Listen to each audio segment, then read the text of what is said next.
Hello students, हम आपके लिए यहाँ लेके आए हैं लॉजिक गेट से संबंधित इम्पोर्टेंट क्वेश्चन। अगर एग्जाम में इस तरह का कोई वेव का, कोई तरंग का कोई क्वेश्चन आता है तो मैं गारंटी के साथ में कह सकता हूँ आपका गलत नहीं होगा, लेकिन आपको उसके लिए वीडियो देखनी पड़ेगी। और हम यहाँ पर सारी चीज़ों को एक बार क्लियर करेंगे। सबसे पहले अगर मान लो एग्जाम में ऐसा क्वेश्चन आता है, अभी कुछ गिवन नहीं है यहाँ पे, तो सबसे पहले मैं यहाँ ए और बी जो है वो इनपुट है, A and B is input नेवेसी है, और आपसे पूछ रहा है कि वाई आपको निकालना है। अगर आपको वाई निकालना आ गया और उसमें हमारे लिए कंडीशन क्या है, अगर मान लो यहाँ पर आपको देता है और गेट है, कौन सा गेट है, और गेट। मैं एक बार और गेट से करता हूँ, फिर एंड से करूँगा, नेंड से करूँगा, एक एक करके सारे गेट इसमें से क्लियर करेंगे। क्वेश्चन कहाँ से आ सकता है और कैसे आ सकता है उसके बारे में अपन डिस्कस करते हैं यहाँ पर। अब यहाँ देखें, ये जो नीचे वाली जो लाइन होती है ना, उसको तो अपन बोलेंगे 0, और ऊपर वाला जो है उसको बोलेंगे अपन 1। तो ये भी क्या हो जाएगा, 1 हो जाएगा। ये क्या हो जाएगा, 0 हो जाएगा। ये क्या हो जाएगा, 0 हो जाएगा। ये क्या हो जाएगा, 1 हो जाएगा। नीचे वाला वापस 0 हो जाएगा। ये क्या हो जाएगा, 1 हो जाएगा। इसी तरह यहाँ पर आते हैं, बी का इनपुट क्या हो सकता है कि ये हमारे पास 0 0, एग्जाम में क्वेश्चन कुछ भी दे सकता है, उसका 0 0 0 0 ऐसे दे दे, या 1 1 1 0 दे दे। आपको एग्जाम में क्वेश्चन अगर ऐसे मिलता है तो कैसे करना है, 0 0, ये हो जाएगा 1, ये 1, ये 0 0 1 0। अब आपके पास इनपुट आपको यहाँ नोट करना है, इनपुट नोट करना है। इनपुट मैंने नोट किया, यहाँ पर मेरे पास पहला इनपुट आया A 0 1 1 0, फिर से 0 1 0 1। एक बार चेक कर लेते गलत तो नहीं है। 0 1 1 0 0 1, वापस से 0 फिर 1, मतलब ये हमारा इनपुट ठीक है। इसी तरह बी पर आते हैं हम। बी हमारा क्या कहता है, बी कह रहा है भाई साहब 0 है पहला, दूसरा वाला भी 0 है, तीसरा वाला 1 है आपका, फोर्थ वाला भी 1 है आपका, फिफ्थ वाला 0 है, सिक्स वाला फिर से 0 है, सेवन्थ वाला 1 है, और एट्थ वाला क्या है, 0। मैंने आपको पहले वीडियो में बता रहा था कि हमको बाइनरी पे ही काम करना है, 0 1 पे ही काम करना है। अब आपसे कह रहा है ये और गेट है। और गेट मैंने पढ़ाया हुआ है। और गेट में क्या होता है, a प्लस बी होता है। a प्लस बी होता है, मतलब हमको ऐड करना है। तो इस तरह से हमारे पास आउटपुट आ चुके हैं, ठीक है। अगर मान लेते हैं, अब इसका अगर पूछता है कि ये आपका जो आउटपुट आया इसको यहां ड्रॉ करो, तो ड्रॉ करने के लिए ये पहली कंडीशन क्या है हमारे पास में, 0 है। इसकी तरफ चलते हैं एक बार। तो ये 0 है, तो 0 कहाँ आएगा आपका, नीचे आएगा। फिर क्या है, 1 1 कहाँ जाएगा आपका, ऊपर जाएगा। वापस क्या है, 1 1 कहाँ जाएगा, वापस ऊपर जाएगा। वापस क्या है, 1 1 कहाँ जाएगा, ऊपर जाएगा। 3 लगातार 1 है। फिर क्या है, 0 0 के लिए कहाँ आना पड़ेगा आपको, नीचे। वापस क्या है, 1 1 के लिए कहाँ जाना पड़ेगा आपको, ऊपर। वापस क्या है, 1 कहाँ जाना पड़ेगा, ऊपर। वापस क्या है, 1 कहाँ जाना पड़ेगा आपको, ऊपर जाना पड़ेगा। तो ये आपका हो गया वाई आउटपुट।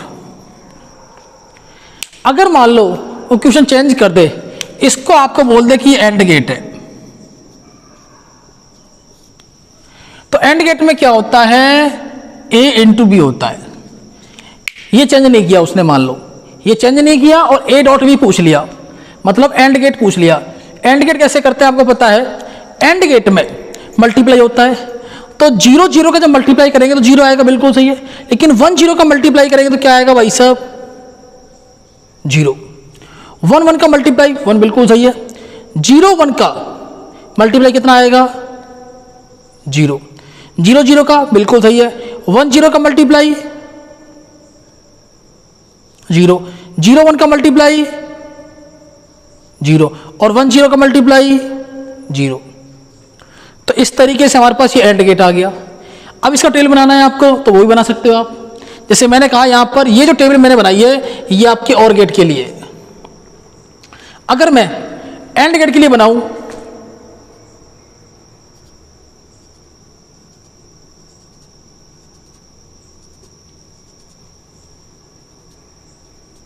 तो मुझे क्या करना पड़ेगा, तो कितना आया है 0 0 0 फिर से 0 1 0 वापस 0 वापस 0,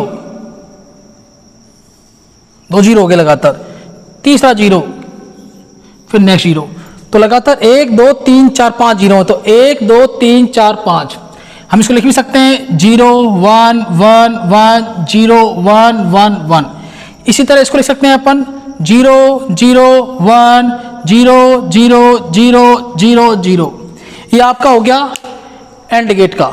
अगर मान लो आपसे पूछे नैंड गेट, अगर एग्जाम में आपसे पूछ लेता है नैंड गेट का बनाइए, तो नैंड गेट में क्या होता है, ए डॉट बी होता है।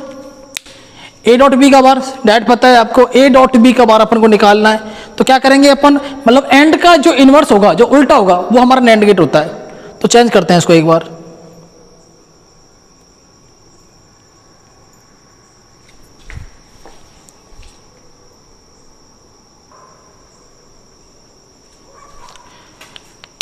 नैंड गेट एंड का इनवर्स 0 0 कितना होता है नैंड गेट में, देखें 0 0 कितना होता है हमारे पास में 0 होता है, उसका इनवर्स कितना हो जाएगा 1 हो जाएगा।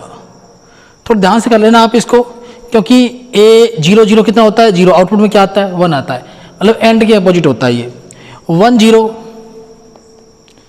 1 आएगा, 1 1 1 1 0 आएगा।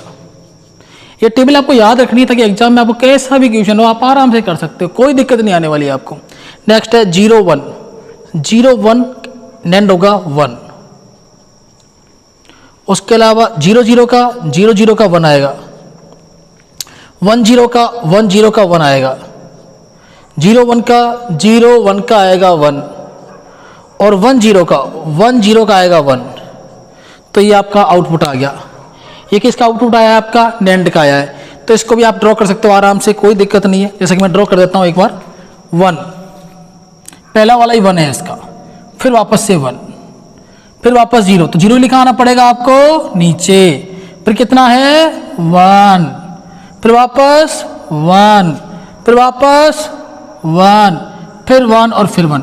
तो ये सारे 1 है आपके, ये आपका 0, ये 1 और 1। अब एक लास्ट रह गया हमारे सामने नॉर का। तो नॉर के लिए क्या करेंगे भैया, आप एक बार नॉर का देख लेते हैं। नॉर के लिए क्या करेंगे, a प्लस बी क्या करोगे आप, बार करोगे। तो नॉर का देख लेते हैं एक बार, मैं ही चेक कर लेता हूं कि नॉर है हमारे पास में।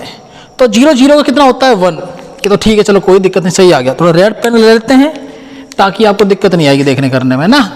तो 0 0 का 1 आ गया, चलो 1 0 का 0 आ रहा है, ठीक है। 1 1 है, 1 1 कहाँ है, देखो ये रहा 1 1, कितना आ रहा है 0, ठीक है ये भी सही है। चलो 0 1 देखते हैं एक बार, 0 1 का कितना आ रहा है 0 आ रहा है, तो इसको ठीक करो। 0 0 का 1 आ रहा है, ये सही है। उसके बाद में 1 0 का 0 आ रहा है, यहाँ गलत आ रहा है, ये सही करो इसको।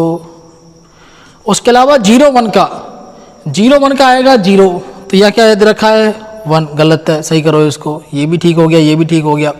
लास्ट में बचा आपका 1 0 का कितना आएगा 0, यहाँ दे रखा है 1, इसको ठीक करो। तो ये आपका आउटपुट हो गया भैया किसका, नॉर का। तो इस तरह से अगर एग्जाम में कोई भी क्वेश्चन आपका आए तो आप 100% सही कर सकते हो। आप चाहो तो इसकी यहाँ पर एक वेव डायग्राम बना सकते हो। अगर मान लेते हैं ऐसा क्वेश्चन आपके एग्जाम में आता है, क्वेश्चन है दिए गए परिपथ में बूलियन समीकरण होगा, find Boolean equation of circuit. आपको पता है ये ए है, ये नॉट गेट है, यहाँ कितना जाएगा, अगर यहाँ 0 दोगे तो यहाँ कितना जाएगा 1, उल्टा जा रहा है, यहाँ जाएगा 0, तो आउटपुट में क्या आएगा 1 आएगा। 0 देने पर 1 गया, यहाँ 0 आया, यहाँ आउटपुट में क्या आया 1 आया। तो क्या हमारे पास में ये इक्वेशन सेटिस्फाई हो रही है क्या, नहीं। 0 कितना हो रहा है 1, मतलब हमारे पास में ये वाला भी इक्वेशन सेटिस्फाई नहीं हो रही, और ये वाली इक्वेशन हमारे पास सेटिस्फाई होगी। क्यों, क्योंकि ए का इन्वर्स आ रहा है, ए का बार जा रहा है और बी डायरेक्ट जा रहा है हमारे पास में। तो इसका राइट आंसर हो जाएगा y = a bar plus B. अगर हमारे पास में, अगर ये हमारे पास सिंपल होता, अगर यहाँ पर डायरेक्ट होता तो हमारे पास डायरेक्ट इसकी वैल्यू हो जाती y equal to A plus B, but यहाँ पर ए के ऊपर वार दिया जाता है क्योंकि ये नॉट गेट है।